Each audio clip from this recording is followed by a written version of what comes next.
Oh my goodness. Patrice. I'm sorry, Patrice.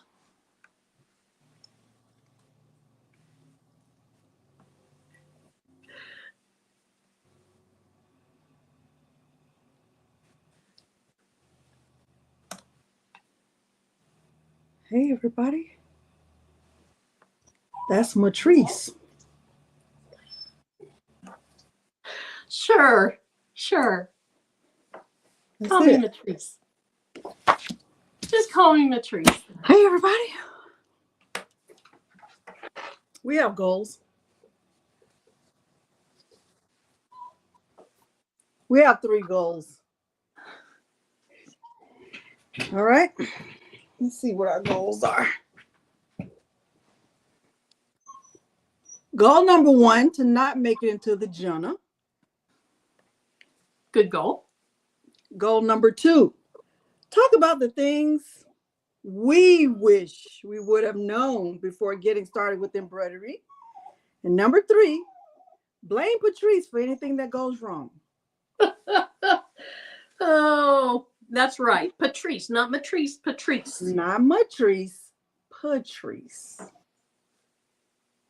And she's not here to defend herself, so. That's it. Okay.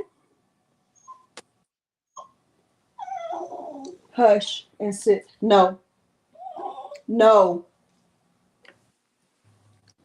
Hey, everybody. Period, Pooh. How are you guys? That's Dimps, isn't it? Nope, it's Shay. Hey, everybody. So we are sitting. Kristen, you're going to be up to 2 demerits. Keep on. We are going to have a little chit chat. Welcome, Patrice. Thank you. Thank you for joining us today, joining me today, standing in for your friend. Is it compadre? What's a compadre? I think so. Yep. Okay. Hold on. Let me fuss at Milo. Talk amongst yourselves. Poor little Milo. She's going to come back and get on to me, but poor little Milo. Oh, Patrice is on here. Yes, Patrice. Matrice, I'm sorry. I apologize in advance. Hope you guys are doing well today. Yes. How are y'all? Y'all are great. So Patrice and I were going to talk about different types of stabilizer and what to use when, but we're going to save that for next week. And this week, Marilyn and I wanted to kind of talk about things that I think we're coming at it from just the same. It's the same concept, but just a different way of thinking about it or looking at it. I'm going to share things that I wish I would have known before I started. Marilyn is sharing things. What did you say? You said yours were. There are things that I think are important to know. Would it have changed my decision? No, but knowing these things, I would have been more prepared. Yeah. So it's similar. It's similar. It's just not quite exactly the same. Yeah. So you want me to go first? You want to go one at like you go, I go, you go, I go, or you want to? You go. And if you want me to jump in, let me know. Substitute shirt. Okay, the additional supplies, I know. So the first thing that I wish I would have known is the difference in thread quality. Because when I first got the machine, y'all know I have the Ricoma Marquis 2001, and it came with thread. It came with Madeira thread. And so I didn't really have to think about it. I didn't have to think about, oh, what kind of thread is this? About the quality of the thread. I just thought thread was thread. And for Mother's Day, one of my daughters bought me a lot of thread. And I love the thread. It's very pretty, right? As though the colors are pretty. It's a big selection of thread. She had it in this big basket. And not that I was having any problems with the thread. I don't feel like I was, but once I was introduced to candle thread, then I noticed how shiny the candle thread was, and just how more vibrant it is. And I don't think I would have noticed that if I wasn't ever introduced to the candle thread. Yeah. So that was have you experienced that? So mine didn't come with thread. It might have come with a bobbin of thread. I don't really, or a spool of thread. But I ended up going to Joann's and buying like 5 different spools of thread. So I had a really small collection. And then I ended up buying a set of candle thread as well. And so that's about all I've used. I've used the Joann's a little bit, but I love the candle thread. I think it's great quality. They are pretty colors. They have a ton of colors. And I have a portfolio, but mine is a tiny portfolio versus the one that you have and Patrice has, a lot of people have. I think that's super helpful. Yeah. So, I mean, not that the colors are that, it's not, and I wouldn't even, like, I have 2 oranges right here. One of them is really on my machine, but I'm going to try to pull it over here without unraveling the whole thing. Do you think it's the sheen of the candle thread? I think it's the sheen, but I didn't notice the sheen actually until the Ricoma tech came out here. Because when he came to look at my machine, he said, "What kind of thread is that?" And I said, "Oh, it's candle thread." He said, "I've never heard of candle thread, but that is good thread." And for him to say that, right, and he works for Ricoma, I was like, "Oh, well, maybe." He said, "Look how shiny it is." And I was like, "Oh, I didn't even notice that." So, like, this is the thread. This is the bro thread that my daughter. This is one of the ones that my daughter bought, bro thread, right? And it's pretty. It's really pretty. I'm not taking anything away from it. As a matter of fact, I just took this off my machine today, and I have used this in several of the patches that are on my jacket. And this is the candle thread. Oh, wow. You see the difference? I don't know if you saw Mary's comment. She says kind of like, yeah, it was Mary, kind of like vinyl. You start learning the different qualities of the different brands. Yeah. So and now it's like I'm hooked. I'm hooked on this, and I don't even want to change it out. So I like the sheen, I like the quality, I like the price. The only problem I have with candle thread is the shipping cost. That's the only problem. That's Matrice, Eve. That's Matrice. Okay, Matrice. The candle thread was on sale maybe a week ago or so. And so, at least if you can get it on sale, it kind of offsets that shipping. But I understand we're so used to free shipping. Yeah. Amazon and various places. It's tough to spend $15 on shipping. Candle, like handle, candle thread. So yeah, and I agree, Renee. This one did. It looked shiny. It looked very pretty until I put this up, right? And these are similar colors of orange. This one came from Amazon. This one is candle thread. And once again with the candle thread, when you place your order, you get that the colored thread, the thread chart, which is amazing. All of their thread is polyester. Well, they do have the other options too, but all of the thread that is in here is so nice. It's polyester. And so, I mean, maybe. Yeah, yours is so nice. Here's mine, which mine is still nice because you get the actual thread. You're not just getting like a paint chip. You're not getting a chip of the color. You're getting the actual thread. And I like that. Maybe the difference is because I have the single needle, I use the small spools. Maybe when I got mine, they just sent me the colors that were in my multi-box. I don't know. But I think these portfolios are super nice.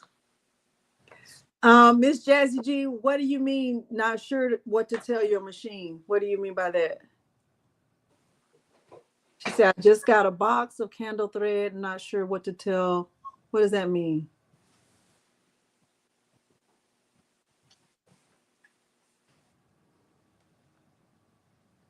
Let me see if I can find it. What to tell my machine. Oh, so I wonder, I have noticed that with the software I use, you pick colors, and I think mine has Madeira thread colors already programmed into it. It might have some others. I wonder if that's what she's talking about. And if so, I'll just put the color similar to the color you actually want, because it's the thread that you actually physically choose that's going to be the biggest issue, not what you click on the software. So is that what you're talking about? If that's what you're talking about, mine doesn't even have a name listed. So I just choose the color that's the closest.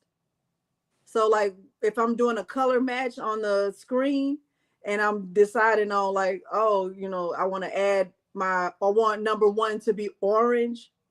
I don't go by a name. I just choose orange, the closest orange. Mm-hmm. Yeah, and mine I'm picking from the brands, but really all I'm doing is looking at the color. Mm-hmm. And that's going to clue me in to put that color on my machine. It's not software either, Miss Jazzy G. So when you're on your machine and you're just choosing a color, you just choose the color that's the closest.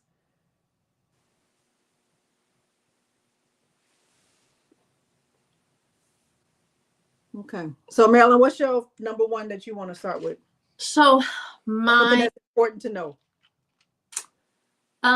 So this is a smaller one, but it is something that I actually experienced. So understanding bobbin sizes, because I got my machine and I didn't want to do all the winding. I didn't want to go to Joann's and buy the more expensive pre-wound bobbins. I got my machine, it's a Husqvarna, in a Joann's store, but in the little section that Husqvarna leases from Joann's. And so they have small little packages, and I'm telling you, I don't think this is Husqvarna brand, because the tag on it says box of 144. And there's there's like 10 that come in these little packages. And I didn't want to buy a ton of those little packages. So I bought a box of 144 that I thought was the right thing off of Amazon, and it wasn't. So I learned more about bobbin size, how to figure that out. And I just got them within a couple days ago. I haven't tried them yet. I just ordered one for a size L, which is what my machine takes. So understanding your bobbin, I think, is a biggie. Miss Jazzy G, is Madeira an option? Because Candle has the Madeira matches, the Madeira match, color match. So choose Madeira.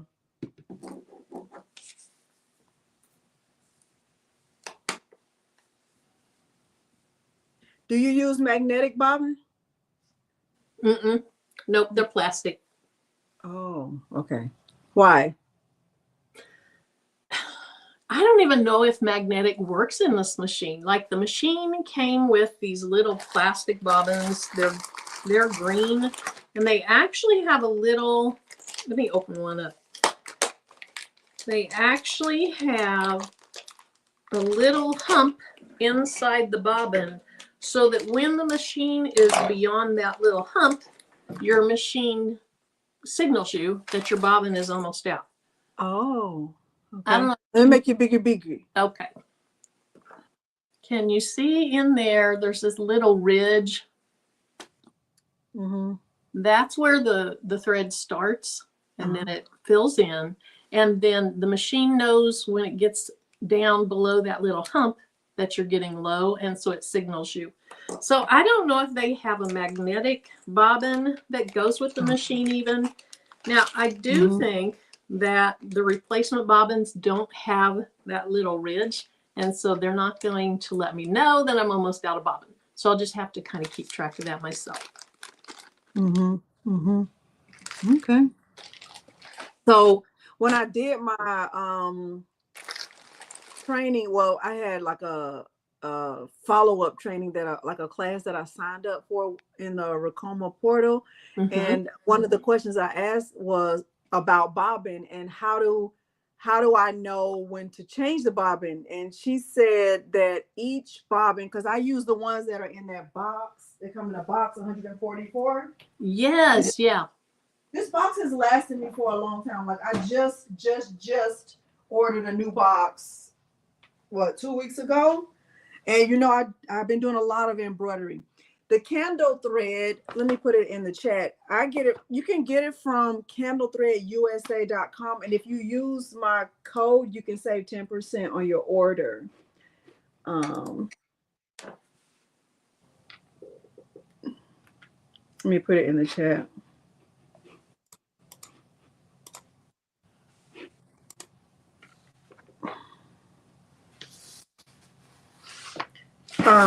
I like the magnetic bobbin though. Candlethreadusa.com. And the discount code is Delonda 10 to save 10% on your order. So is the magnetic one the one that came standard in your machine, or was that a replacement? This is a replacement. They did not come standard. So I like these. One, I don't know.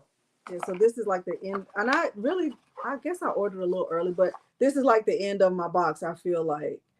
But you can get, it comes with 144 in here. And here's the magnetic side. So I know which side to put in the bobbin. So I need, you know, like I need to know that. And I like these a lot. Now I also bought these in black. I do not like the black as much as I like the white. So a lot of black ones left.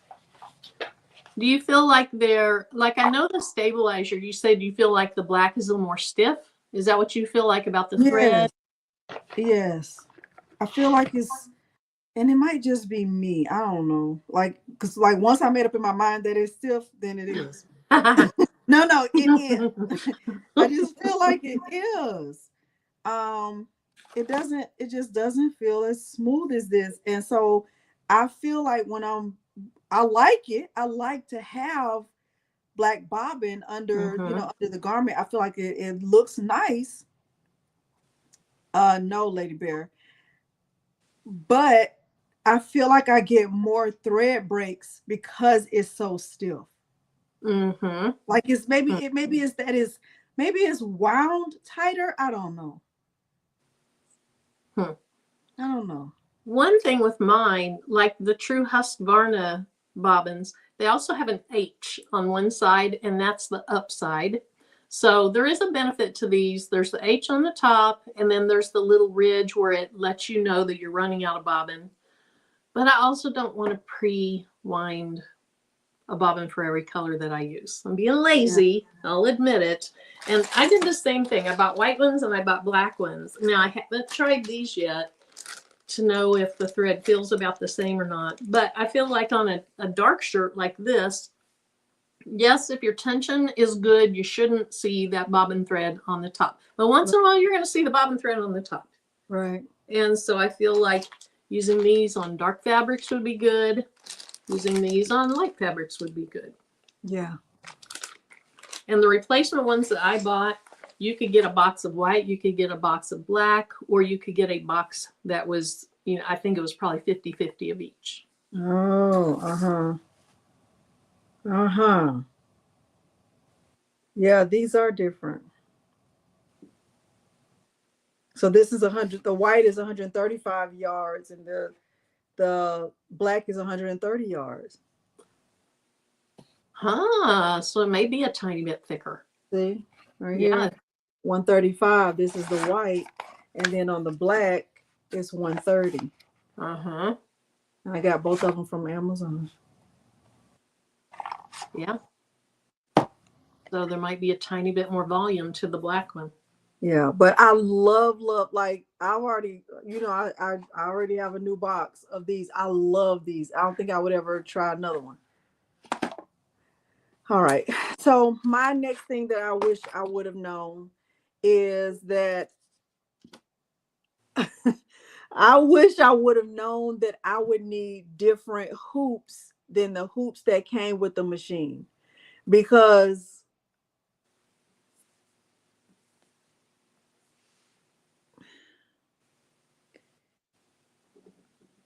the hoops that came with the machine,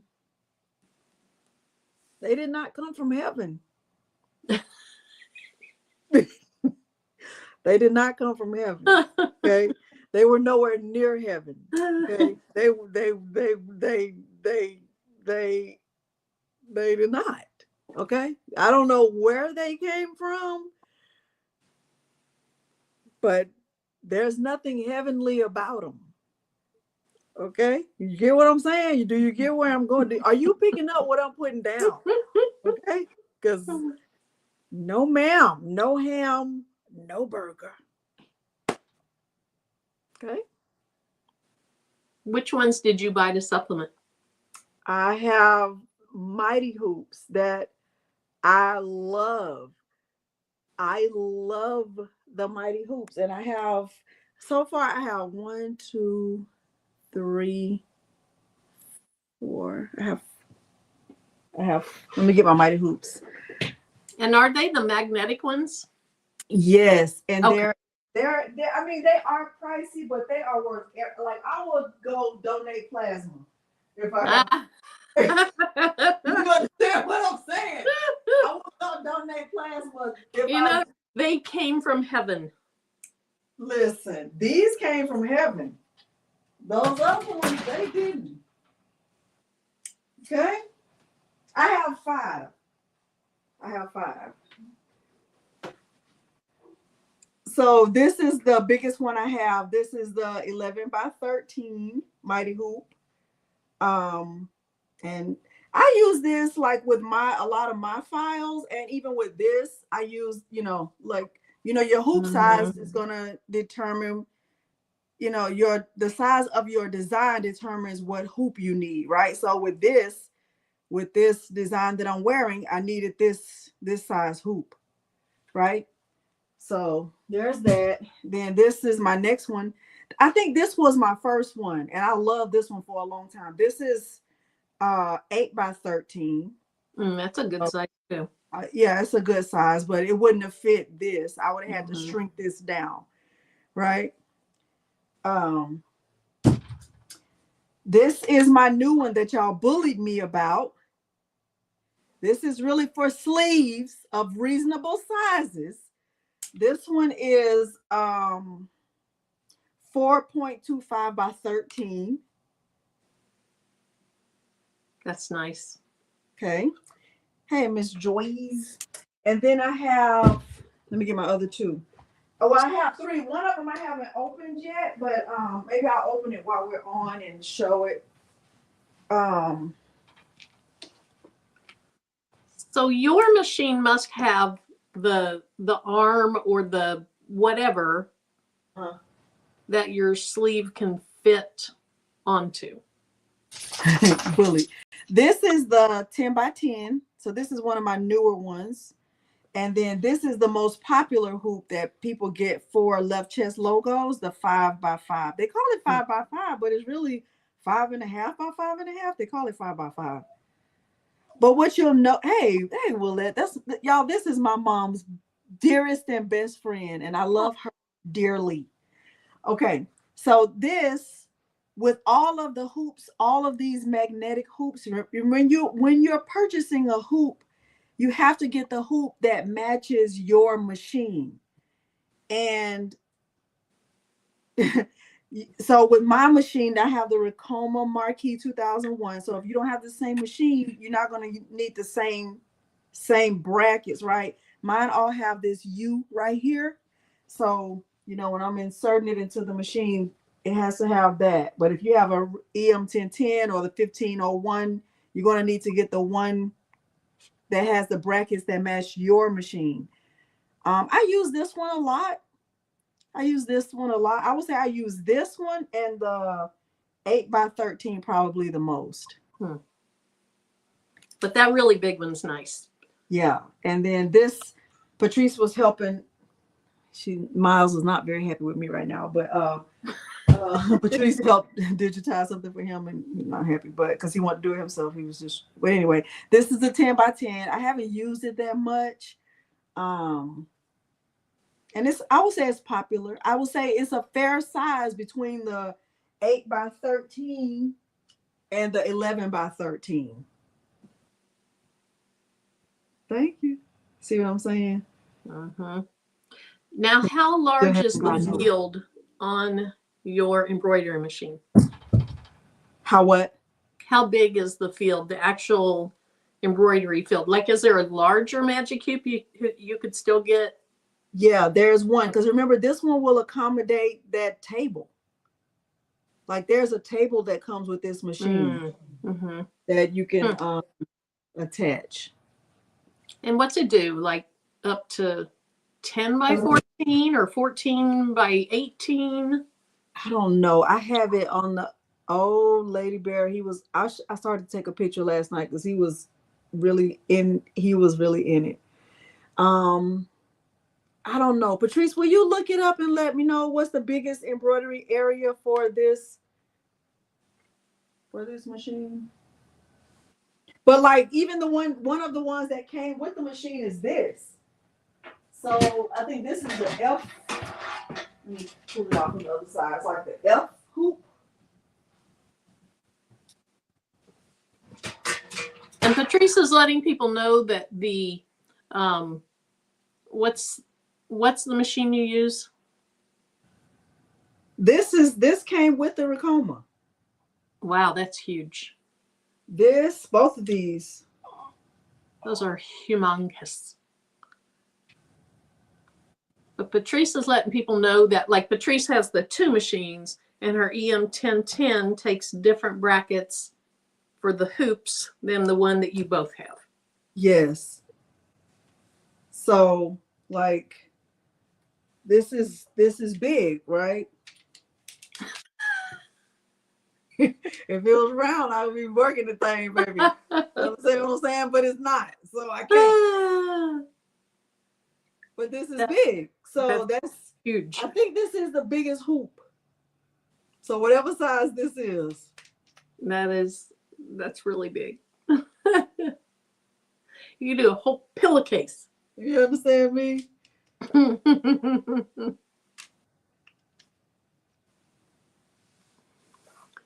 Okay. So I wish I had known that I wasn't going to be able to use, well, not that I can't use these, because you can. It just takes special skill that I obviously don't have. I don't have that skill on 19.7. Wow. 14.2. That's how big you can embroider with this machine. But let me tell you the reason. Like, I'm not going to grab one because they're at the bottom. But with the hoops that came with the machine, like, there's a top part and a bottom part, and then you kind of have to like unscrew the screw, put the stabilizer on, put the shirt or whatever on that you're embroidering, and then put the top hoop on top of that, then screw it back in and tighten it up. And I'm telling you, I cannot do it. I will donate blood, plasma, and any other things I need to donate in order to buy all the mighty hoops I need, because I cannot. So I wonder if my machine would use a magic hoop. I need to look into that, because mine is like what you're talking about. You can loosen it up two ways. You can flip this, and that loosens it. Once you get your material and everything, if it needs to be looser, you have this second thumb screw. Yeah. But I would love to try a magic hoop. Have to look at it. But yeah, the biggest mine will do it. They say a 6x10. It's not really a 6x10. It's like 5.9 or so by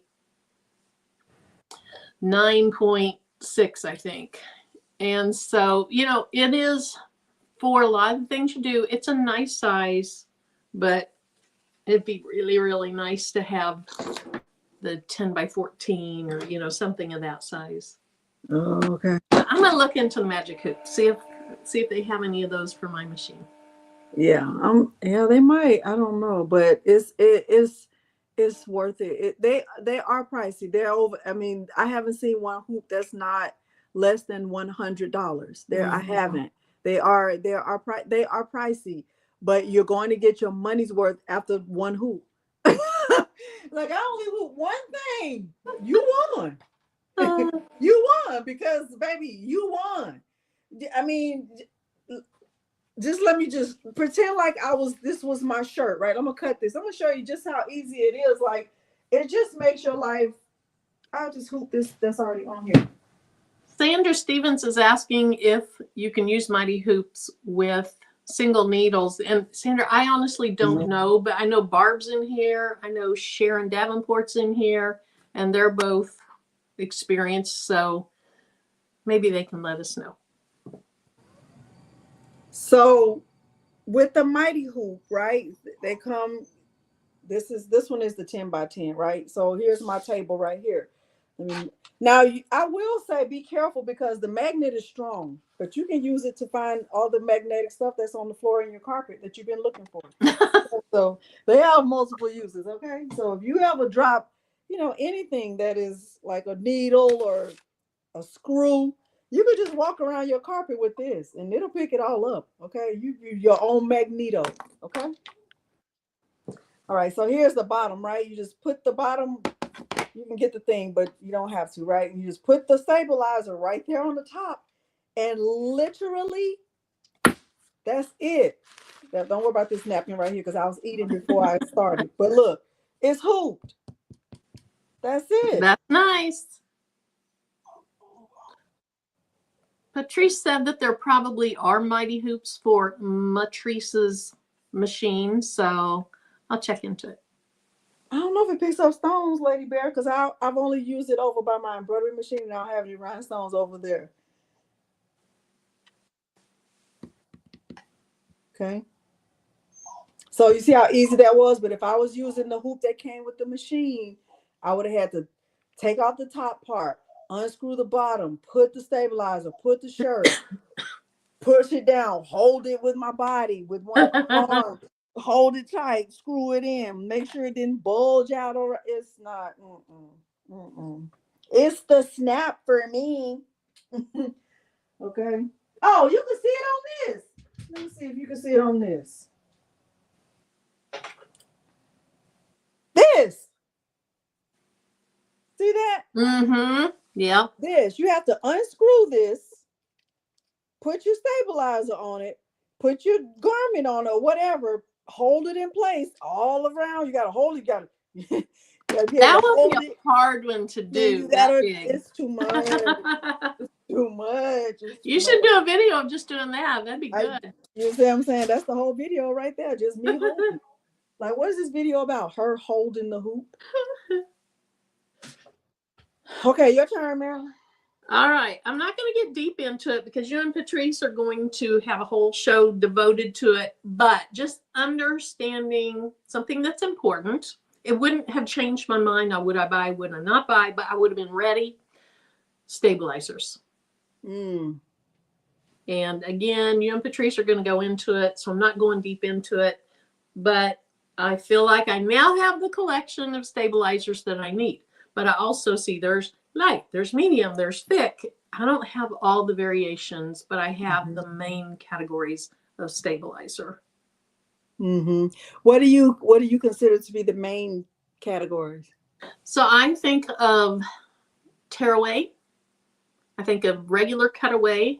I think of water soluble for the top of fluffy things. Yeah. And then I think of the, I just lost the name of it.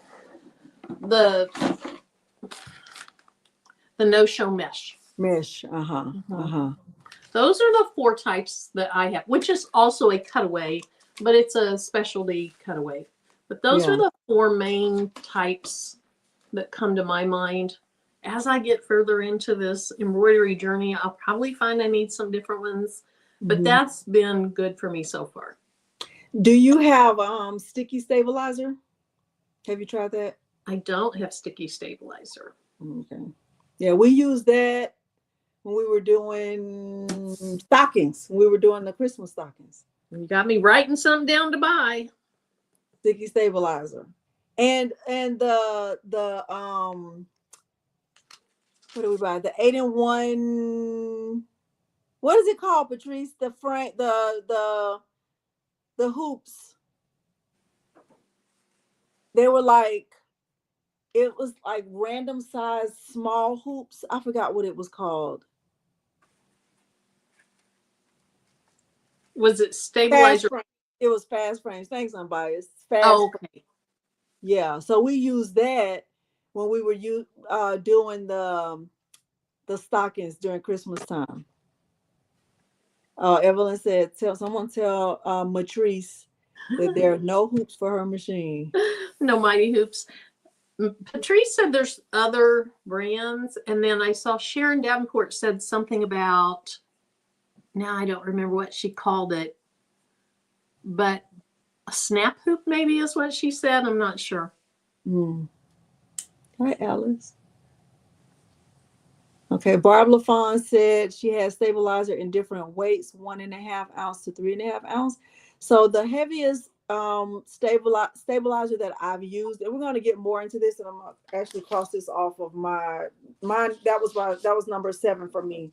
The heaviest weight of stabilizer that I've used is the 3 ounce, and I really do like it. But I also like, let me show you. I like to use the let me see if I have it. It's not even open. Oh, this one is 2.5 ounce. So I have some 2.5 and I have some 3 ounce. So this is the 2 ounce, 2.5 ounce stabilizer. I got this one from Amazon and I haven't opened it yet. Let me tell you why. When I'm buying stabilizer, me, Delonda, personally, because I use this hoop so much, this 11 by 13, I like to have the 15-inch stabilizer. So I like to have stabilizer that's longer than the hoop, because this, I mean, I could try to put 2 pieces together and make it fit, but it technically is kind of like the same size, which means it's not big enough to me. That's my opinion. So I like to use the 15-inch instead of the 12-inch. So this is the 12-inch. This one is the 15-inch. Would y'all like me to put a document together that will of my favorite things? I don't know if y'all care to know that, but I would be willing to do that. But I like to do this. I like to use this one. Do you ever cut so that it's going to be flat when you use it? I'm sorry? Do you ever pre-cut your stabilizer so that you have a little pile that are the right size for that hoop so that you can get them flat? No. I haven't either, but no. I hate when the stabilizer rolls. So what I do because Miles actually does more embroidery than I do. When I tell him, like, when he cuts it away and it's kind of rolled up, I'll just tell him to fold it in half the other, like the opposite way, and then turn it over. So then when he's hooping it, it's going to flatten out. Yeah. So that's what. Yeah. I'll take mine, like, I'll take mine after I cut it, and on my desk, I'll put the curvy side, and I'll just kind of go back and forth like this. And that takes it out pretty nicely too. So this is and this is just how I label it, because I keep mine in that little bin right under my embroidery machine. So I have used this more than any other stabilizer. And then I have it in black, like I told y'all. So when he's using black, he'll use 2 pieces instead of 1. And so even for the poly mesh and the cutaway, I try, not always, but I try to get the 15-inch. Let me kind of pull this up a little bit so y'all can see what I'm talking about. I try to see like all of these rolls are 15-inch. These are 15 inches instead of 12. Mm-hmm. See that? Yeah. Yeah, for your large hoop, that makes sense. Yeah. So there's my cutaway. This is also cutaway. This is cutaway too. It's just black. And even though online it says it's 3 ounces, I don't feel like it is. And I label mine same way I label my vinyl. I just write on tape. Mm-hmm. And I'll put it at the top too. So when I'm picking it up from that bin, I don't have to pick up the side. I can see the label from the top. And then this is my poly mesh. And then this one is my tearaway. And if you're not sure, like which one is cutaway, which one is tearaway, if you can tear it, it's tearaway. Yeah. Like that. Okay. And then I have sticky stabilizer, and I have the I think it's all the only thing else I have over there. I'm gonna get some sticky stabilizer. Yeah. Thank you, Patrice and I. All right. So my next thing that am I next or are you next? I think you're next. Okay. Number 3, and I wonder if it's like this on your machine. There's a right and wrong way to change out the needle. To have there's a right and wrong way for the needle, the direction of the needle. Mine has a flat, it takes a flat back needle, I think.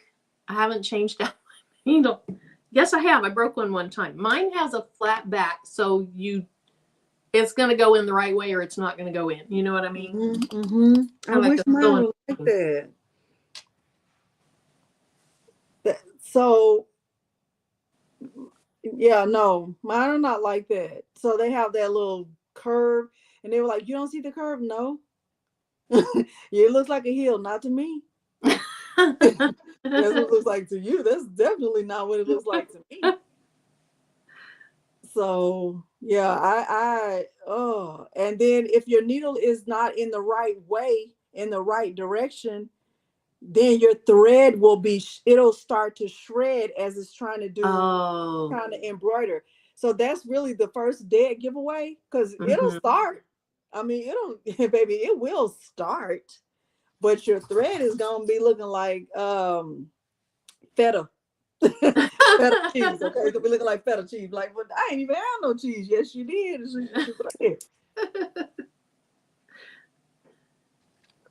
Okay.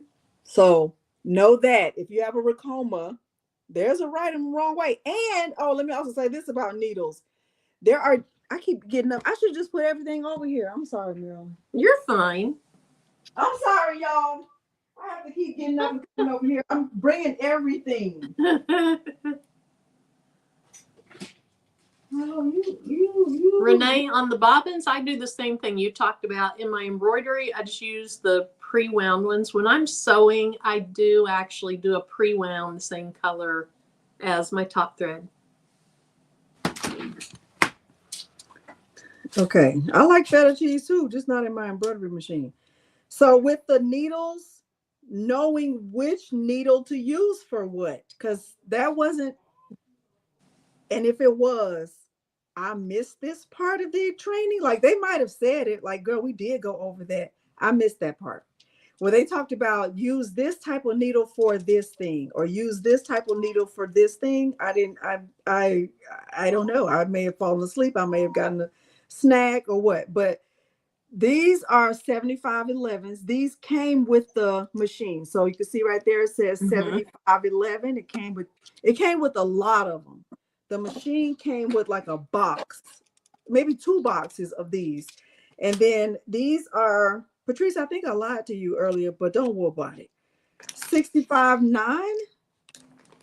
I just realized these were in there. And then I bought some additional needles for embroidering caps. Oh, thank you for saying that. They didn't cover that because I was like, I don't remember hearing about like which needle to use at what point, but I also bought some 12, 80. Let me see what I bought. 80-12. So knowing which needle to use for what. And mine doubles as a sewing machine. And so I have all kinds of needles. And do I ever change out the needle? No. I just keep using the same one. But there is a Husqvarna Viking embroidery specific needle. I assume that's what I should be using. That's what I have in there now. But there's stretch needles, and there's jeans and denim needles. There's metallic needles. There's jersey ballpoint needles. There's just all kinds of needles. And I'm like you, I need kind of a course on needles. So I have been using and then it's hard unless you like, this is where a craft journal is going to come into play. Like, y'all know how I feel about having a craft journal and how important it is to write stuff down because you're not going to remember it. But knowing what, because my machine has 20 needles, knowing what number I put an 80-12 needle. Like, our number 19 is 80-12 because all of the needles look exactly the same.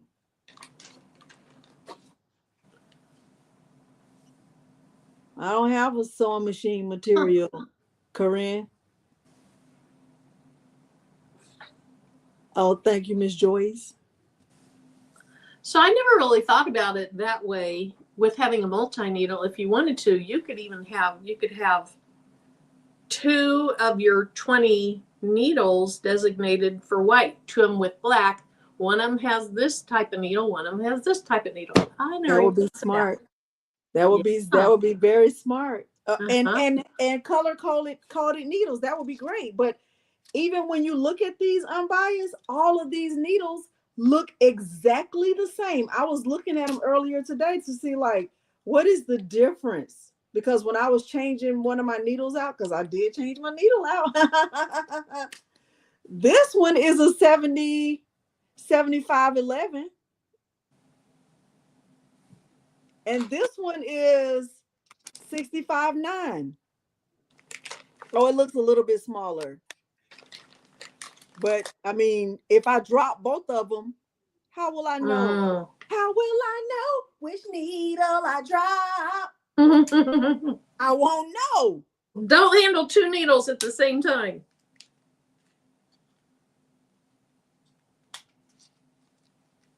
Engraved on the shaft. That's what I was just look at, is if it says something on the needle itself. Why are these? There we go. Oh my. I need a big magnifying glass to read that. I can see something is engraved into these or etched into these. And I'm only saying that I won't know because I did that exact thing. I had one needle to switch out and one to guide the first needle in. I dropped both of those, baby. So whatever's in number 1, we don't know. We don't know if it's an 80-12 or a 75-11. We're going to find out when we need to. Okay? All right. That's how we're going to know. All right, Meryl, it's your turn. All right. So a big thing for me has been software. That's been a very, very big thing. So I got my machine a long time ago, and I was just using designs that I got either from Patrice or I found on Creative Fabrica. I don't think I'd ever bought a design, but I couldn't open it on my computer. I couldn't see the design. I just had to put it on a little jump drive, stick it in my embroidery machine, and then I could see it in this tiny little screen. That's all I could do. Oh. It took me over a year to decide on software because I hadn't dived in yet. And then once I finally did, I started doing some research. Sharon Davenport was very helpful with all that. and I ended up landing on Embroidery. I like my Mac computer. I know you can run parallel programs and do other things, but I like the fact that it runs on the Mac. So then there's the issue of, okay, there's all these components of the software. Which one do you need? Which one do you not need? You don't want to overspend when you don't need to. That took me a very, very, very long time to figure out. And I'm still not sure I've figured it all out. So I've bought what I feel like to me is the bare minimum for now. And then if I run into projects that I can't do what I want to do and it takes another component, then I'll go ahead and purchase that next component. But I think it's a big decision because there are, first of all, embroidery software is expensive. And so you're putting a lot of money into it. So I guess my tips are, if the embroidery software that you're looking at has a free trial, maybe you can't stitch anything out with it, but maybe you can at least download it and play with it. Or maybe the software you're looking at has a tiny little mini version that you can use just for fonts or something. I would do as much research as it takes before you spend your $400 or your $800 or your $1,500 on your software. That was the hardest issue for me, was deciding on software. Mm-hmm. I think probably one benefit, Miles, you want to start or no? With your retest? Mm-hmm. And put this water soluble on top? If it's a retest one.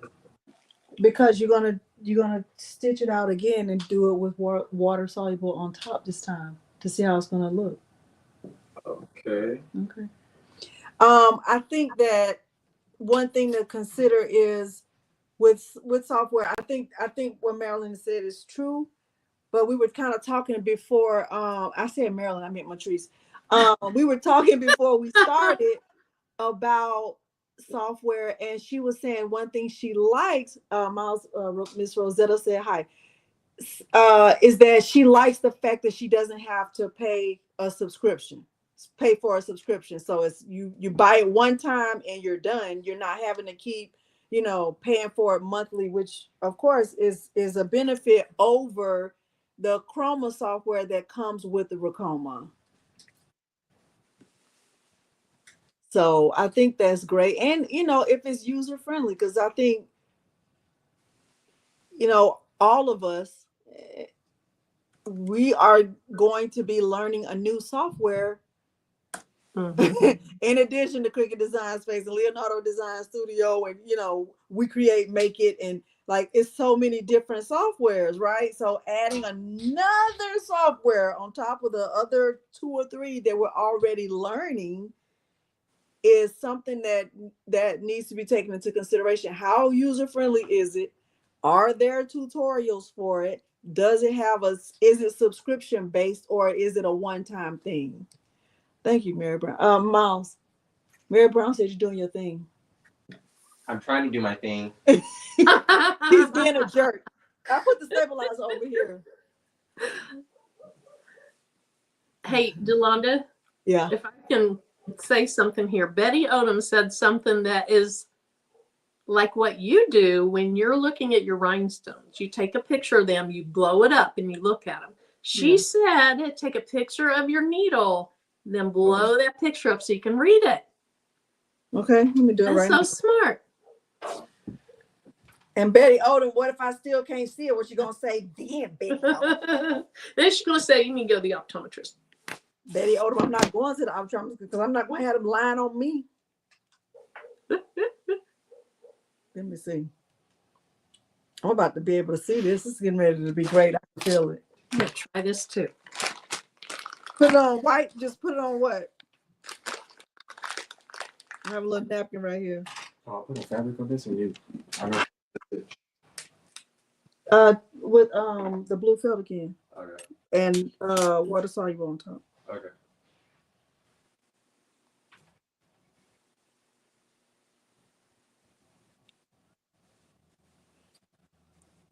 Betty Odom, you better be over there telling the truth.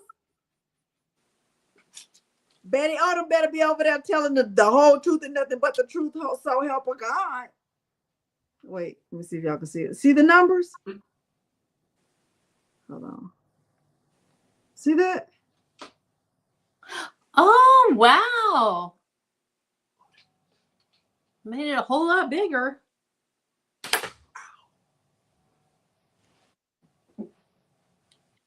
I don't think my embroidery needles have anything. They don't have anything etched in them. You use a one piece stabilizer? Oh, okay, you're just gonna check.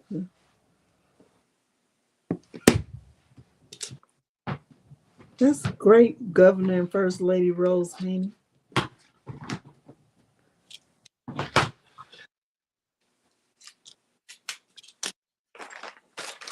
I didn't either, Evelyn. You learn something new every day, so don't die. Just keep living so you can keep learning. Thank you, Kevin and Penny LCT. I have the Racoma Marquis 2001, and Marilyn has a Husqvarna something. Yeah, mine's just a single needle. It's a Husqvarna Viking Topaz 40. Oh, okay.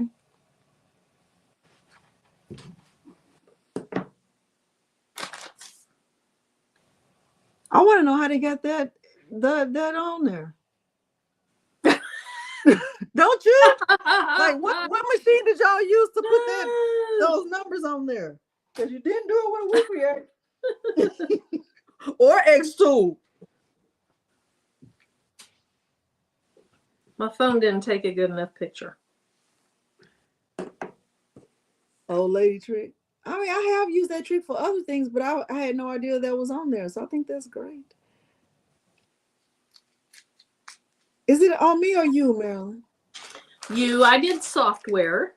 Oh, okay. Let me write that down. I'm writing down what you said. All right. You're running me out of things. Now, where's the design of your shirt from? Patrice made this, Marcy. Patrice made this, but it was only available for a limited time for the people who are in the Sew Good crew. What's a good software? I think now, beloved angels, I would have to say, based on what I've heard, not based on what I know. So if you don't like it, blame Patrice. That's a part of goal number 3. In Brilliance, I think in Brilliance,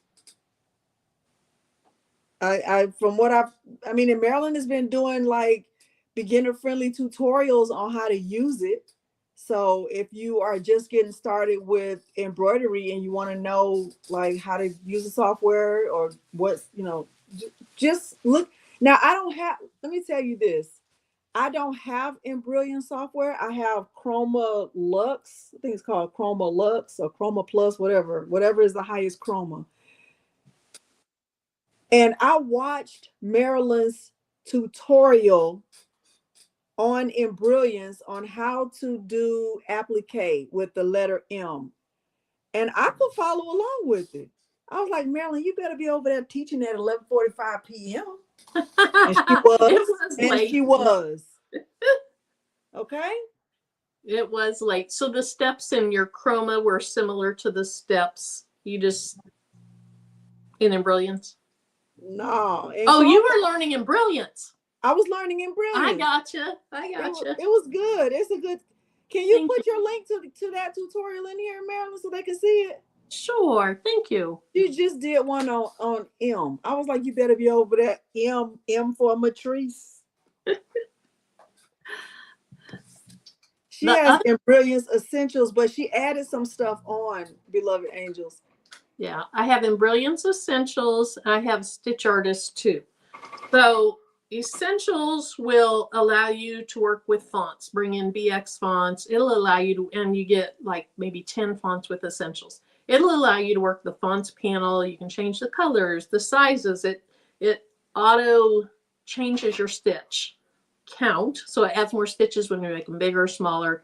You can change colors. You can put fonts together. You can make words. But I don't know a whole lot else that it does other than I found out you have to have Essentials to do color sorting. So I started actually with Stitch Artist too, thinking with Stitch Artist too, you can bring in SVGs, and I'll be doing that. So I thought, well, I can probably do about everything in Stitch Artist too that I can do in Essentials. You can do a lot of the same things, but you can't color sort. And so at this point, as far as the actual software goes, I have Essentials and Stitch Artist too. Now, I've heard of other softwares that are excellent. Hatch. John Deere, what's his? Does he have his own separate one, or is that Hatch? So there's some other software that I've heard is excellent. I thought his was Hatch. Maybe his is Hatch. What is another one? There's a couple of them that they're pricey. I think they're all pricey. I mean, I've spent, I think, $300 and some or $400. I feel like that's pricey, but to get the most out of my machine, I have to have some software. And you don't have a subscription. Oh, here's And I don't have a subscription. And I can save the files as, I showed a picture in one of my videos, all the different extensions you can save them as. PES, BXT, HUS. There was a ton. There was a ton of different extensions. He isn't with Hatch anymore. He has his own now. Okay. But you can save your files as a ton of different types of extensions, and your machine is going to use a specific type of extension. Now, the Husqvarna will use about 8 different extensions, but you know, each machine recognizes certain extensions. And so I think I can save them as most extensions. Marilyn, do you have an affiliate link for Embroidery? Are you an affiliate with them? I do not. I emailed them to ask about that, but I don't. Okay. I appreciate it. Yeah, I don't have one either because I don't even have the software yet. But maybe we can go in each to our software at the end and just demonstrate how to make an applique. Just to how to make the file, not how to stitch it out or anything like that. But really, with Chroma, what Chroma do I have, Patrice? Mugs. What do I have? I have the one that's up.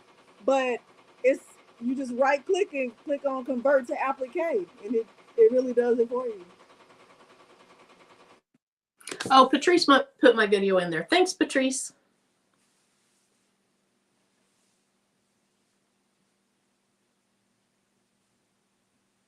All right. And Evelyn said brother has software you get for free with the machine. Oh, good.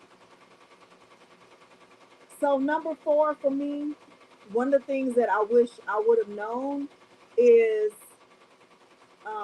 how much storage space I would need. Because people think, oh, I don't have enough, space to get an embroidery machine. The machine is not taking up the most space. It's everything else that you need to use the machine. So in terms of, like, if you think about it in terms of a Cricut, right? So let's go with it in terms of a Cricut. So here's my Cricut.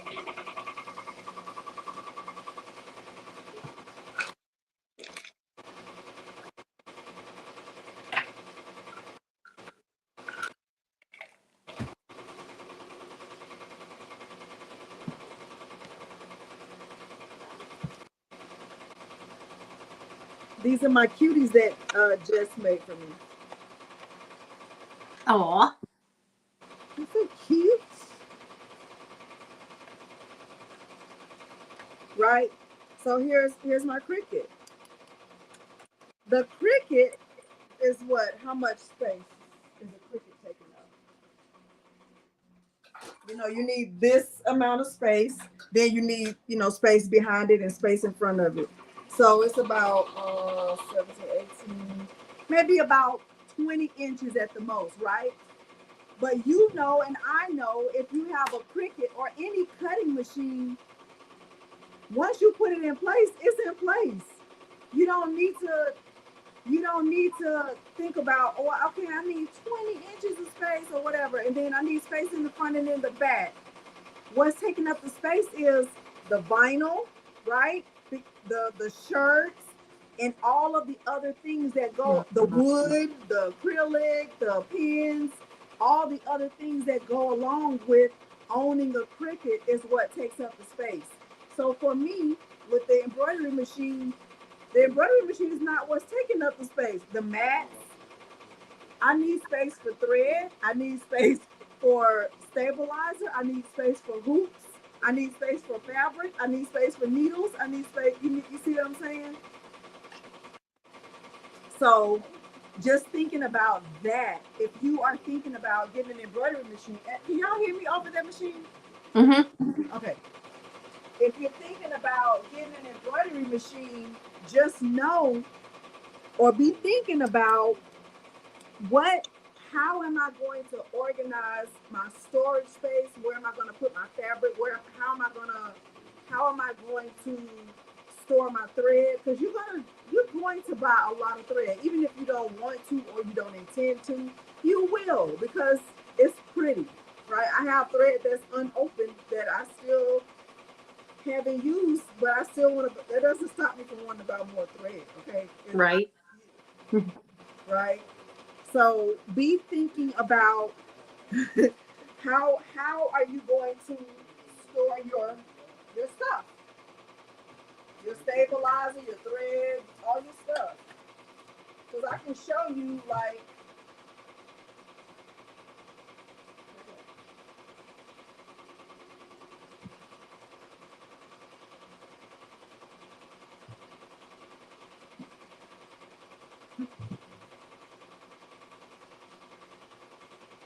I still have all of this candle thread that's unopened.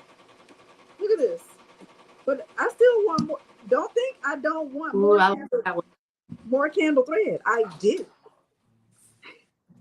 You know what I mean? So let's stitch it again.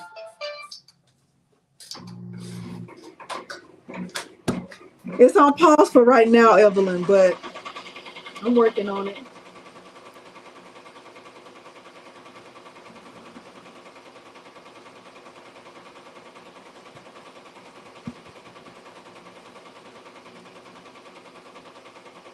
So that was my number 4. How much storage space I would need. For right now, what I have is working. I will, Patrice D. I haven't opened this. And you know what?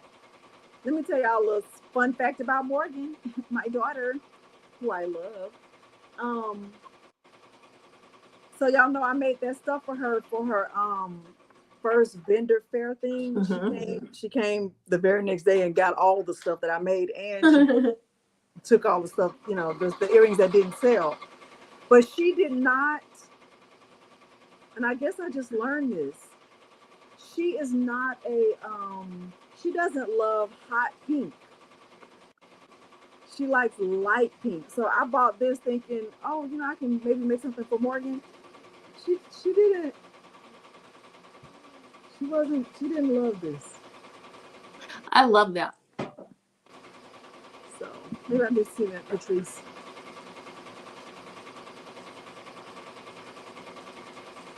Yeah, so I do have a pegboard for my thread back there.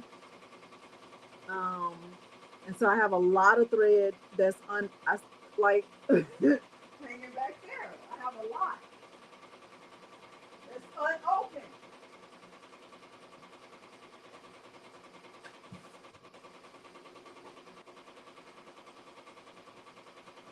A lot. And I still want more. Miss Joyce, we haven't talked about tables specifically, but all the things that you need, your supplies, all that, how much room it all takes, that probably falls within that.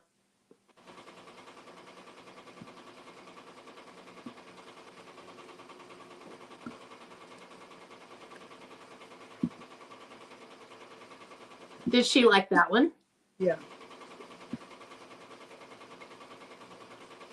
Those are gorgeous colors. Great spring, summer colors. And it's still about 12 more over there that are unopened. And I'm always talking about I know, but I need more. And I have a cart of thread that I haven't pressed the button on. It's You see You got to get over that free shipping threshold before you push I the gotta button. get over this with free shipping. So Morgan would like this. This one is a light pink, but she wouldn't like this.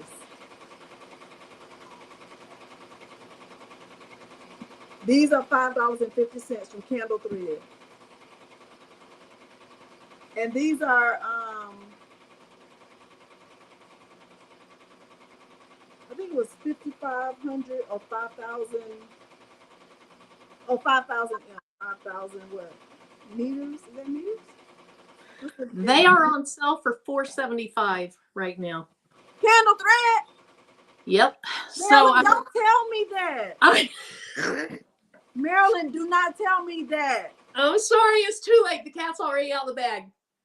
You know what that's going to do is that's going to make your order even that much further from free shipping, though. Marilyn, do not tell me that. Okay, rewind. I didn't tell you. But if anybody in the chat needs to know, Delonda, what's your code? Is it Delonda? Delonda 10. Delonda 10. This is oh y'all, and I did say I know, Kristen, that's what she said. I did say that, you know, you get this when you order, right? Thank you, Patrice and I. Right, you get this, but then it also has, I never paid attention to this. I don't know what's the purpose of it.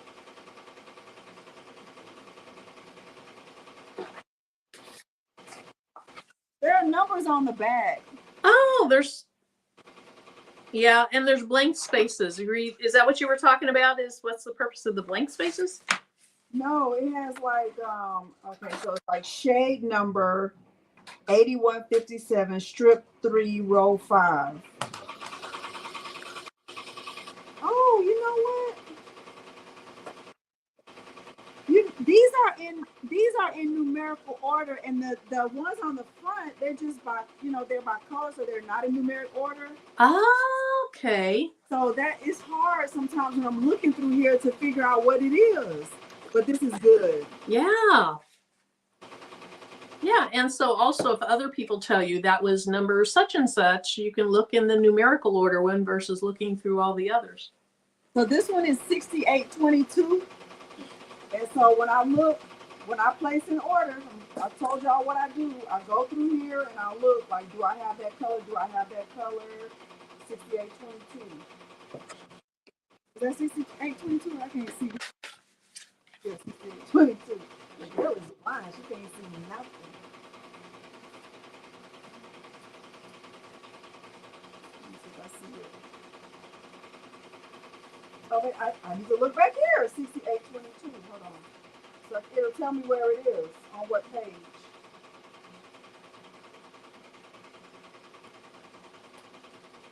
$68.22. $68.22 is strip 37, row 13. Strip 37. Strip 37. Oh!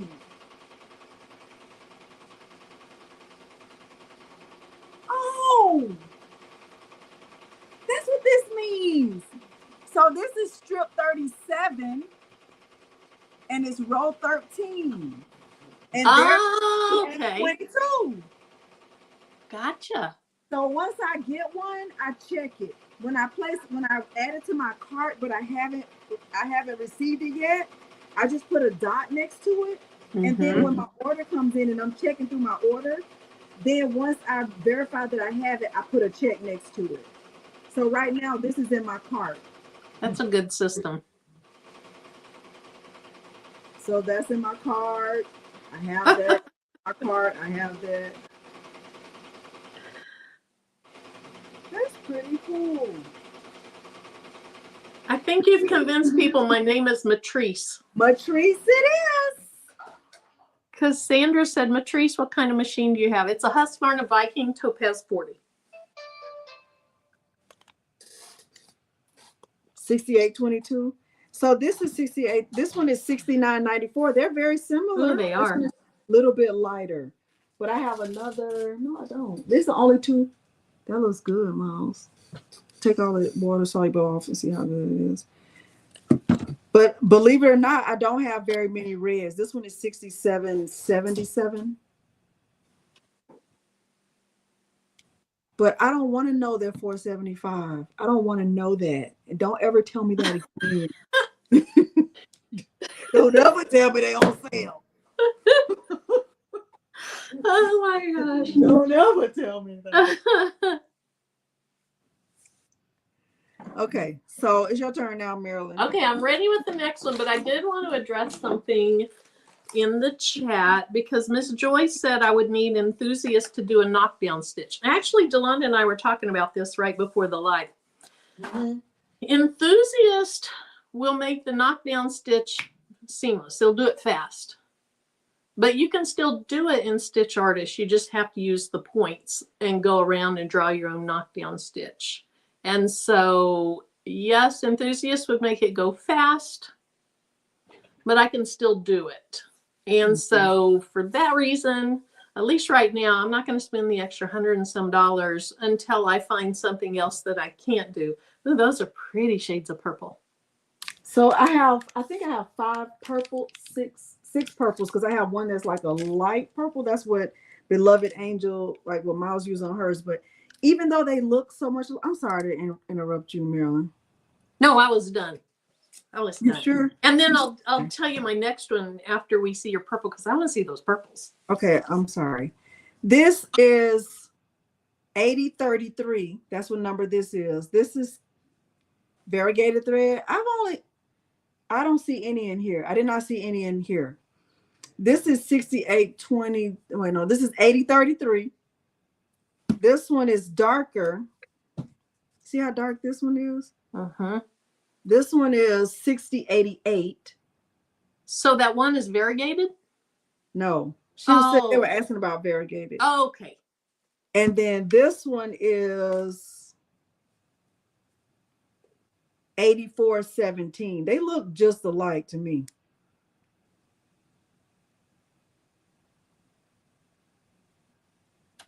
We have done some that are 6x10, Corinne. If you look at them in your portfolio without the plastic over them, can you see any difference in the portfolio? Let me look. So 8417. Huh. Do you see what he said? It's candlethreadusa.com.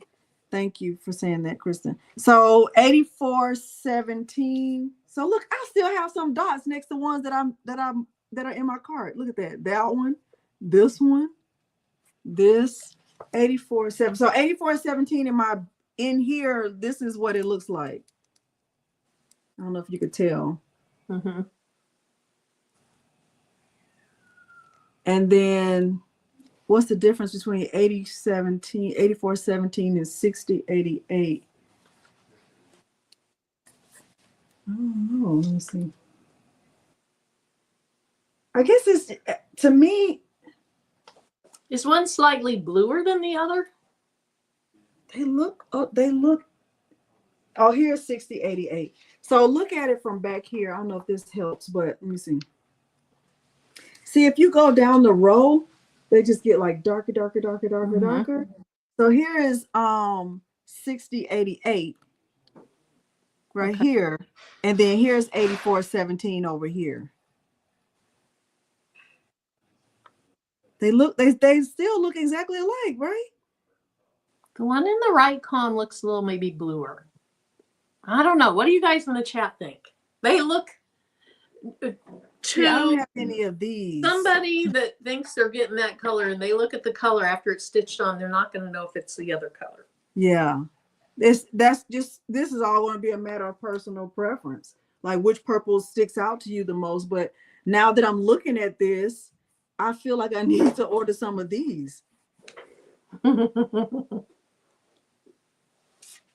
don't have any of these. I have this 8306. Boy, it's a good time to do it. Yeah. No.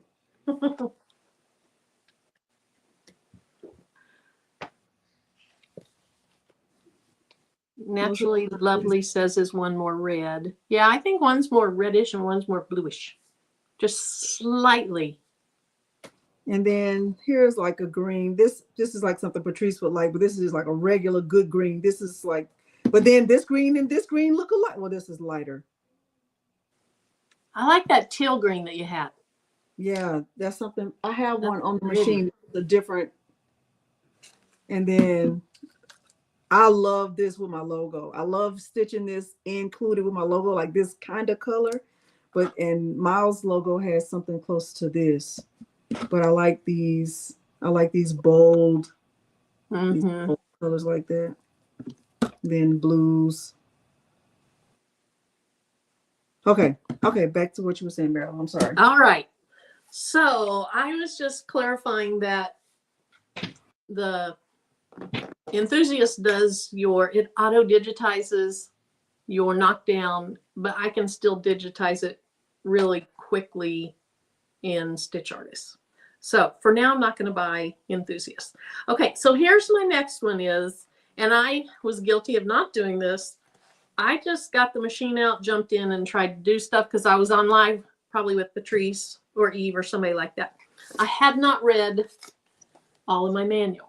I'm a much more visual person. I like to watch YouTube videos. But I remember, I think it was Sakita in the chat said, read your manual. I read my manual. I have, let me get some stuff out of here. One of my favorite things to do. And make that bigger.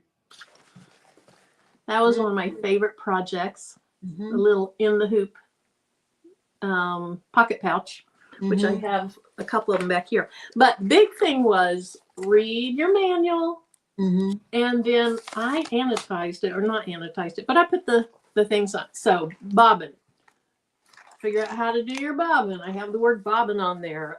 Design positioning, how to change that, how to center your design, how to trace frame your design.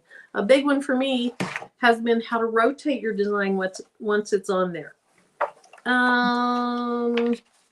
Jump stitch trim. How do you get it to trim your jump stitches automatically? And so I would just say, when you get your machine, don't do what I did and just jump in. Read your manual, and then things, which, okay, I think if I read this before using the machine, I might have wondered, what's that even mean?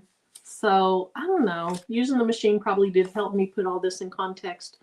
But read your manual and take some notes. Either put your notes in your journal or put some little stickies on it with words that'll help you figure out where to go really quickly so you can find it. I think that's important. That's good. So, but you know what, Marilyn, that made me think when you were saying that, you know how we talked about software and, you know, finding one that you can learn and it's not going to have so much of a learning curve, because not only do you have to learn the machine, you also have to learn some software. Like all of it is going to require some learning, and it's going to take time. It's going to take time. It's going to, ooh, come on now. Come on now. Patrice, you know, Patrice did a video. I watched her DTF video. She was actually, she was live Friday night, and I couldn't hear because we were at the basketball game when the Rockets beat the other team, whatever they were. It doesn't matter. Just know they won. One of the things Patrice said was, you're going to need to have some knowledge. You're going to need to be able to troubleshoot. You're going to need to know how to figure some things out. And she didn't say it in these exact words, but it's true. Like, you can't depend on someone else to get the knowledge for you. Yes, you know, we are, as content creators, we are sharing what we know, but we don't know everything. Right there, you know I don't, because baby, where you gonna end up? In the Jana, okay? Dealing with me. Your stuff gonna be upside down or backwards or mirrored when it shouldn't be. We're gonna get through it, but there's gonna be some struggles. So you're going to have to take some time to learn things on your own, make mistakes. And I'll give you a perfect example. Miles was working on this file. He had been working on it since last night. He started yesterday. He worked on it for hours and hours, and he just couldn't get it. But he didn't want to quit. But I needed him to quit. I needed him to move on, baby, because you were in the way. So I ended up calling Patrice. I was like, Patrice, will you please help? Because he can't figure this out, and I can't help him. I've tried everything I know. He's watched videos. He's tried. We made him, like, he made all the mistakes. So I ended up calling Patrice. Patrice helped. Well, she actually did it. And then Miles, now he's upset at me because he didn't want her help. He wanted to do it on his own, which is great. Which is, I think that's admirable that he doesn't want help, that he wants to do it on his own, but he don't have that kind of time. Not today, my brother. Okay, so it's going to take some time and effort on your part. And I think Patrice also referenced this in her video. I know I don't, and I know yours is $550. Log out and log back in, Patrice. I don't know, because everybody was saying it's $475. I know I don't. I know Patrice doesn't. I think at this point Marilyn doesn't either. I think that you're gonna have to take some time to get to know the things and learn and make mistakes and be okay with not knowing everything and slowing down. But two things that she referenced that really stood out to me was, once you get a machine, you're not ready to be doing sales, right? You shouldn't be just like jumping right into sales. And then also, I don't offer any support by email. I know Patrice doesn't. I don't think Marilyn does either. But that's really not I don't even want to get anybody set up to think, oh, well, I bought a machine and, I use your link. And so now I need help. I can't offer that. I can't offer that. So you're going to have to take some time. Oh, somebody made that up. It wasn't $475. Mine's showing $475. Maybe people started buying it and then it went up. But I'm not logged in. Well, don't log in. Hold on. I can hear your voice.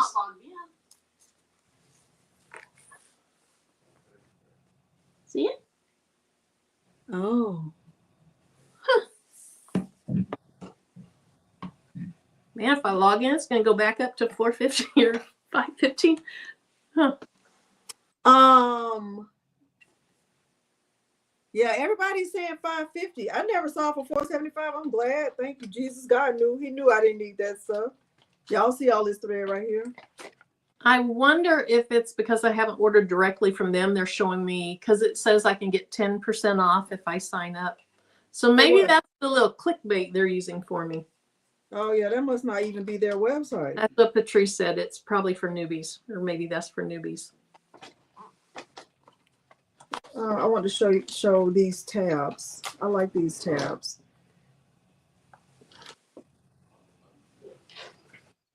Patrice. Let me show you these tabs. So these are good tabs to use if you are going to be tabbing your user manual. You're welcome, DB. Okay. Printing and cinching chapters as I need them. Oh, that's good. So these are good. I like these too, because when you get them, they come in like color coded, like red, blue, yellow. I love these because you can write on this part when you're doing tabs. Okay. Yeah, those are nice. I'm a journaler, so I have all the fancy tabs. All right. And the Patrice, like Patrice said, that's really not a fair expectation. What you do, Kristen? Kristen, I need to tell you what I thought about the other day when we were doing that, the cinch. What about you? You had me looking at those online. I was like, oh, that's cute. That thing is so good, Marilyn. But you know that paper, Uh-huh. It went up. I think I saw Diane said that. Mine just came in today.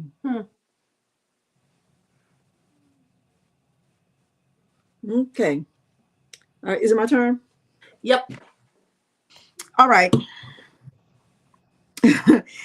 I wish I would have known about understanding different stitch types, right? Because like a run stitch, placement stitch, satin stitch, tatami, like what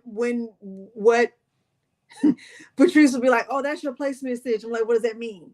Like, oh, she was like, oh, that goes first, but why? Like, I did not know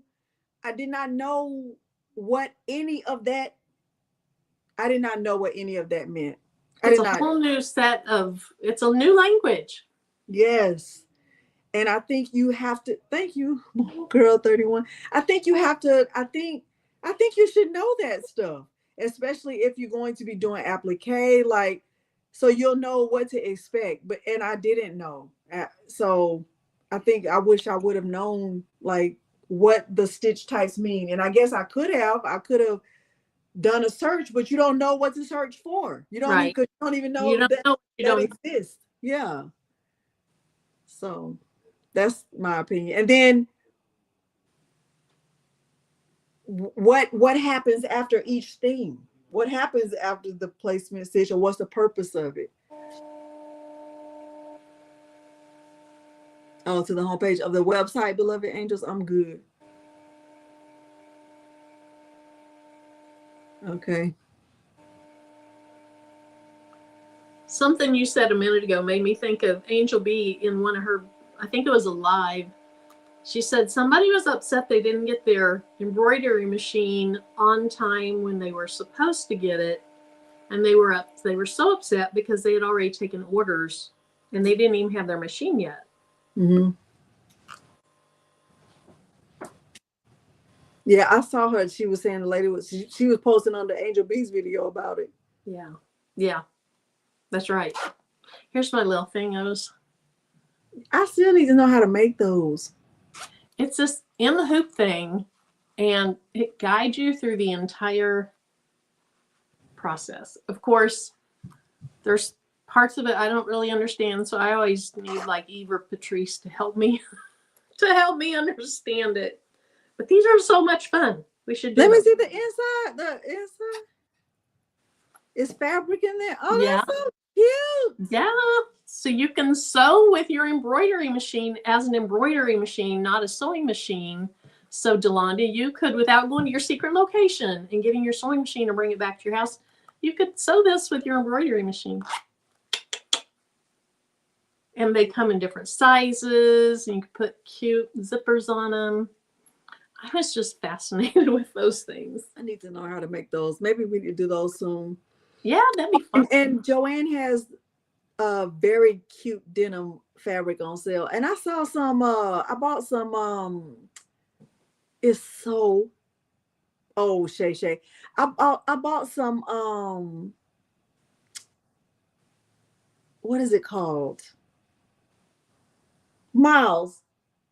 Thank you, guys. I bought some fabric today. It's called it's like the army camouflage. Oh yes. Twill. It's so the twill. Cute. And that's a Joanne. Yes, and I was like, I know I need to get more of this because this is not going to be enough. So you did get some? I did get some. Is it in the room with you? Like you can show us? I can go grab it right quick. It's right there on the table. Okay. Let me go get it. It's so cute. Because I don't even have any twill, and I'm going to my Joann's this week, and I love camo. It is so cute, Marilyn. I was thinking, what am I going to make with this? And Wanda, that's a good idea. Have a chart of the words that you need to know and the definitions by them. And really what I would say is, well, I was going to say do the chart yourself, but you don't know what you don't know. But if you could find out from somebody what are some important terms, start learning them and putting them into your own words. So y'all know Morgan she's doing a vendor fair coming up soon. And so I'm redoing her. Okay. I'm going to redo her tablecloth. I'm going to make it like a table runner with her logo on it. So I bought some more polyester fabric for that. But look at this. That is cute. And it's twill. So is that just in the same section as other fabrics? Like it's not, you don't have to go to some embroidery fabric section. It's just, if I go in and I say I need twill, they're going to know It's just with the twill. It's with the other twill. Twill. Okay. So I was like, I could put this with red. I could put this with pink. I could put it with whatever color I want to put it with, right? And I could cut it with my Cricut, or I could cut, I could do all the things. I was super excited about this. And then I bought this because I just thought it was so pretty. Isn't this pretty? Oh, that is super cute. It just says love, love, love, love, love, love, love, love. Was it on sale since Valentine's Day's over? Yes. Isn't it so pretty? It is. So good, beloved angels. So I bought this, and then I bought the polyester fabric, and I bought 2 yards just in case I mess up, so I can redo her table runner. Did you sublimate it? Yeah, I made I just printed it as big as my printer would let me. I already printed, and I want to put this. Put that on the part that hangs from the table, and then put one on top. Nice.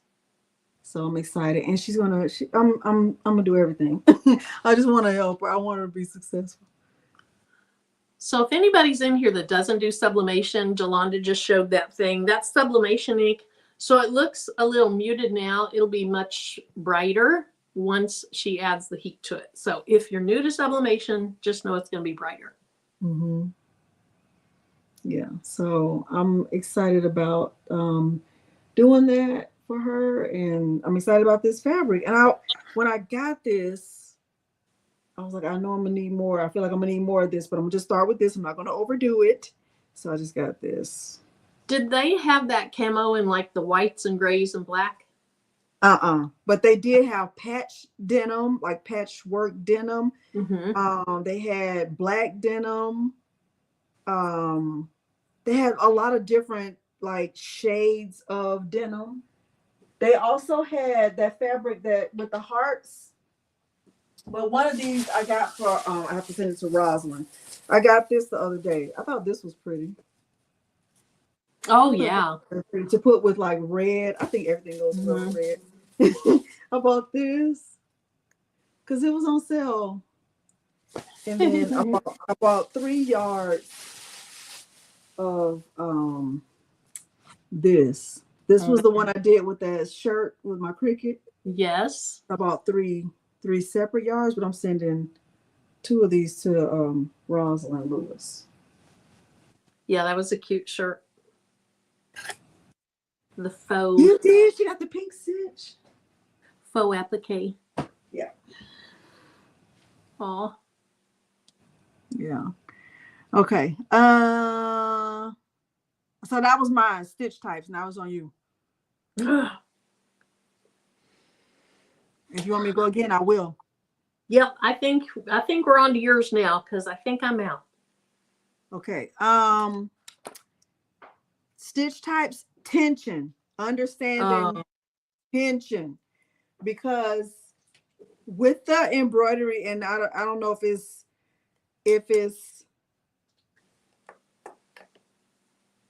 I don't know, Ruth. I guess you can. Yeah. I think with tension, like if your thread is too tight, then that's what causes the bobbin thread to stick out, like to show on top of your garment. And then if it's too loose, I don't know what happens when it's too loose. I don't know. I'm not really sure, but it's important that the tension is good on the embroidery machine. So with this one, there are 1, 2, 3, like 3 different tension knobs. So it's like the one at the top of the machine, that's where you can get the most adjustment with the tension, and then the middle, and then the lower level is where you can decrease or increase the resistance the least. Mm-hmm. But it's I don't know important to check the tension, huh? I don't know if it's the same with multi-needles, but when I started, I remember maybe Chris Calavo saying, if you can see your bobbin thread on top, it's probably a lower issue. It's probably a bobbin issue. If you can see too much of your top thread on the bottom, it's probably an upper thread tension issue. And it may not be the same with the multi-needles, but that happened to me the other day. I could see my bobbin thread on top of my applique. And I just remembered, she said, if you see your bobbin thread on top, it's going to be an under issue. So I took my bobbin out, I put it back in, I cleaned it out, stitched it again, it stitched just fine. Okay. So those things that seem like they're small can be huge.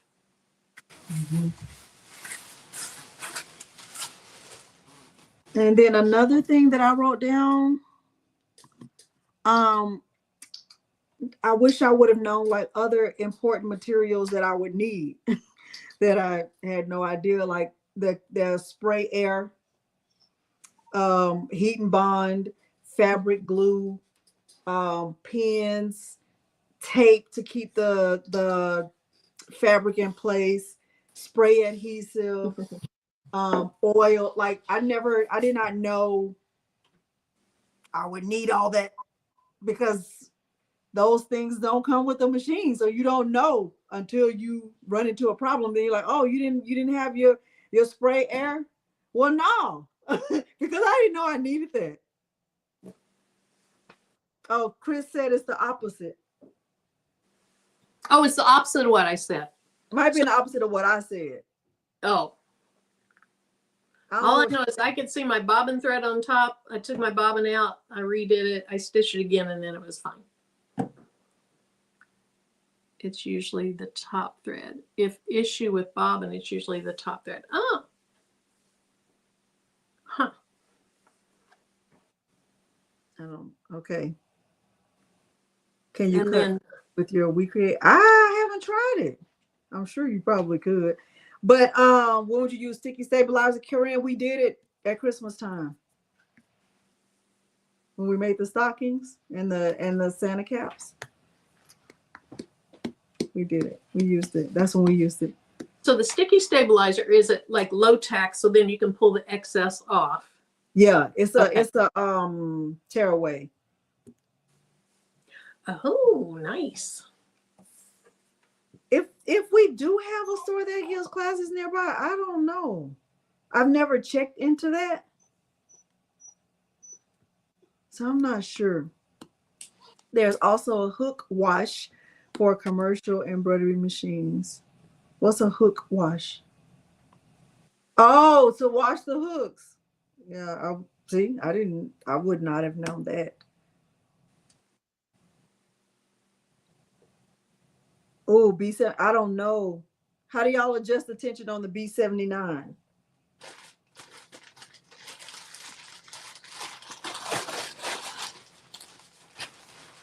Here's my paper packs. I ordered 2 of them because I know how y'all do. You need to hook up. And that's the paper you used when you did your cinch thing? Yeah, but I already sent it out to the girl. It was cute. Those stickers were really cute. Yeah, very cute. All right, I saw another question that I wanted to. Let's see.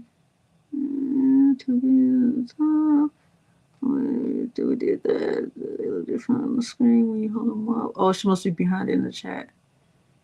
Twill is heavier than will last better. Looks like a bird's nest on the back. Okay. All right, and then the last thing that I had, because we already talked about stabilizer, was I didn't realize. I wish I would have known that I was going to have a fabric obsession. Yes. Because baby, it's getting real in the field. Holy field is getting real. like I feel like I'm starting to have a fabric obsession. I feel like I am, and I would have never seen this for my life, that I would have a fabric obsession, but I feel like I am now. Hook wash is a cleaner and lubricant that was originally designed for cleaning the rotary hook and other embroidery machine parts. It removes grease, oil, and corrosion. Thank you for saying that, Barb. Do you do a test stitch out for every new design before using it on your new project? Carolyn, honestly, if it's not Patrice's file or a file that I know for sure, yes. And I Miles, he does that too. Like I said, he does more embroidery than I do. And he has to do a test stitch. Sometimes I make him do it twice. So I'll tell him to put it on 2 pieces of stabilizer and do a test stitch before he's able to put it on the garment, because we don't have time to be wasting clothes. I'd rather waste that little stabilizer than the actual garment. So he already did a test stitch with that name, but I'm making him do it again. He had to do it twice just to be sure, because we don't want to mess any. Well, he doesn't need to mess anything up. Yeah, I do test stitch outs too, either with, just the stabilizer, or I have some fabric that I don't love, I don't even like.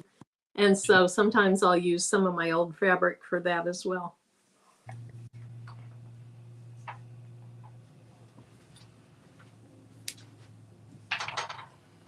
Okay, Barb says, I test all designs regardless of the digitizer. Ooh, okay. Kristen, I just watched a video yesterday that said no canned air for cleaning because it pushes the debris further into the machine, potential for moisture.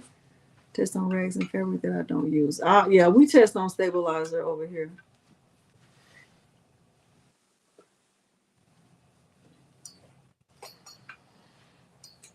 Have you heard the saying, she who dies with the most fabric wins? No. Okay, that was all I had, unless y'all had other questions that we did not address.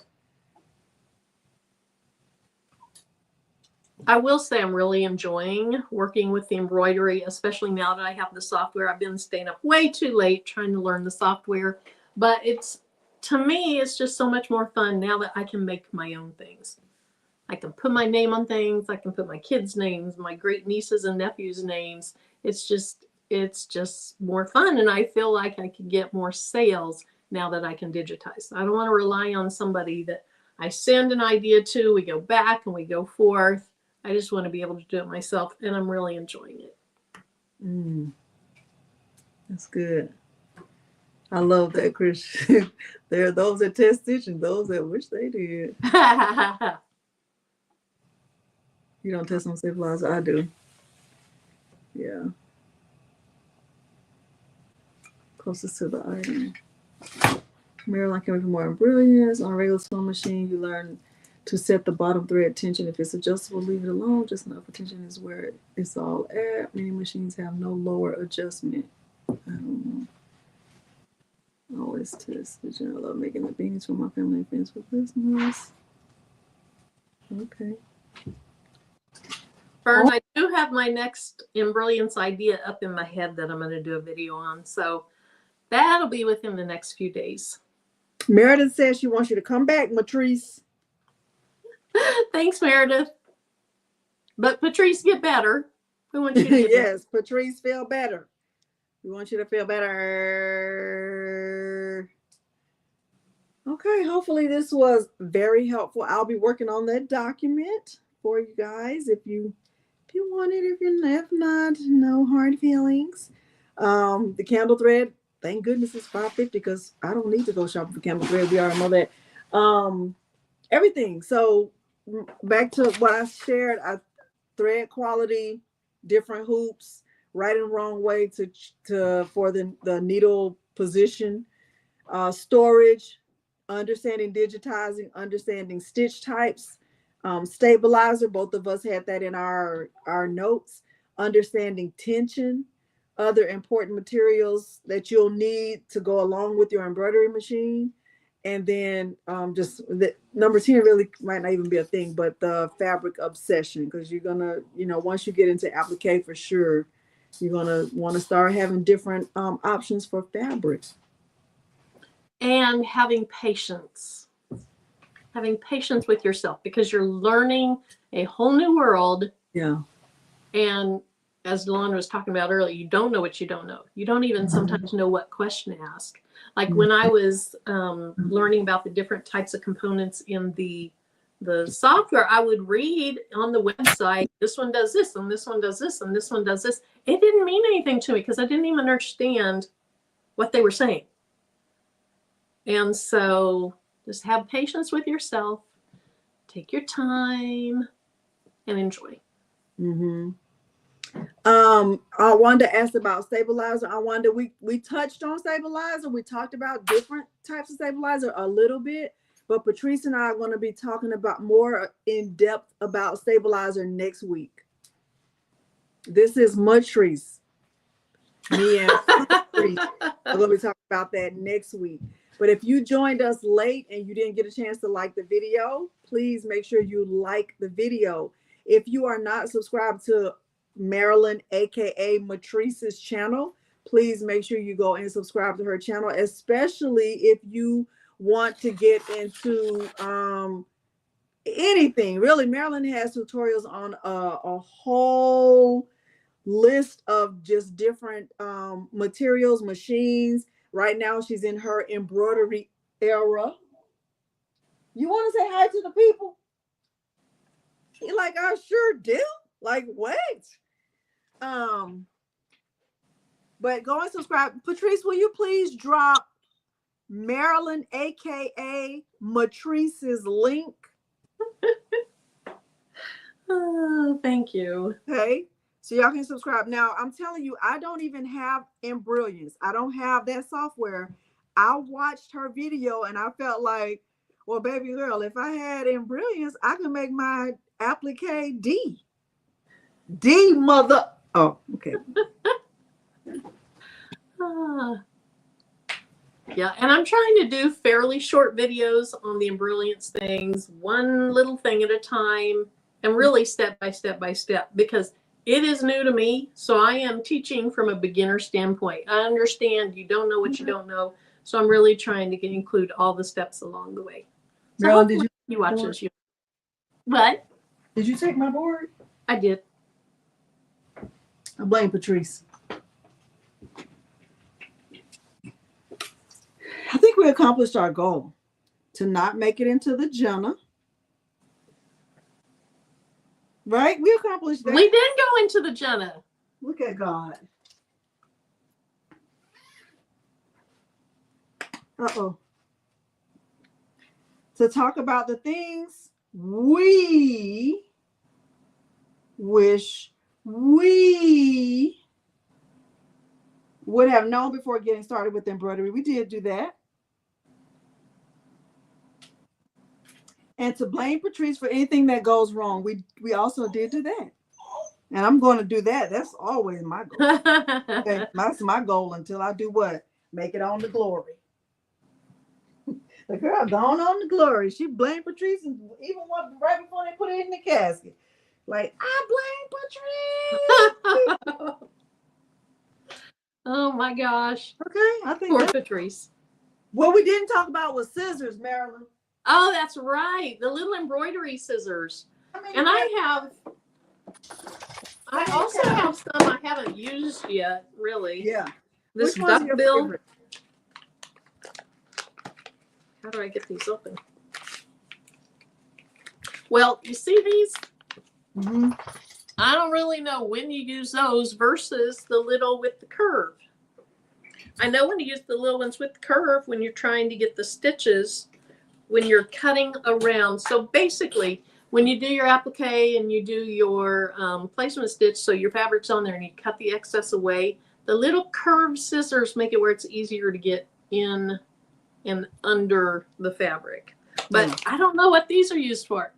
Bobby Laveau said those are their favorite. Really? Those two. I have used those with applique. You have? Okay. So it's just another type of applique scissors. I'll try them next time I do an applique, see how I like them. So I like those. I love these. I love these. I think Miles likes these a lot too. I like these, and I think I have like 5 pairs of these. I'm not even gonna lie, because I The have smaller curve. two that are even like unopened. And Morgan uses these a lot with crochet. And then with these, I have 2 pairs of these.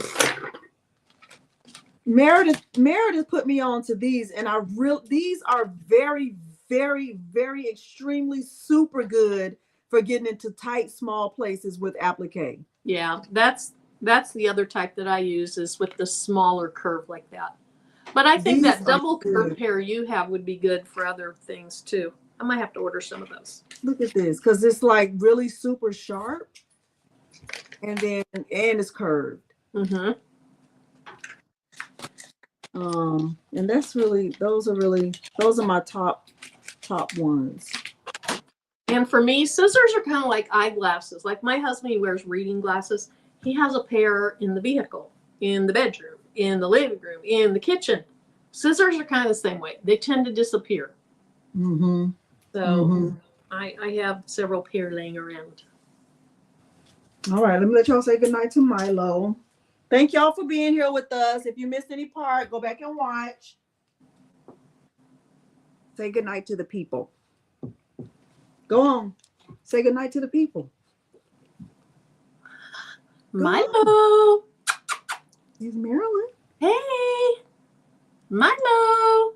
If you say the T word, he'll look at you. Milo, you want a treat? Milo, treat? Oh, his ears went up. But he's like, I don't know where that's He's coming like, from. where is it? I don't know where she is, Mom, but give me a treat. She say treat. That's the most important thing in your word is a treat. Yeah. Yep. All right. Good night, y'all. Thank y'all for being here. Delonda, thanks for having me on. I appreciate it. It was a lot of fun. Great. You gave us a lot of good info. We love it. Thank you. Thank you guys. Bye. Bye. Stay safe. Bye. See you later. YouTube street.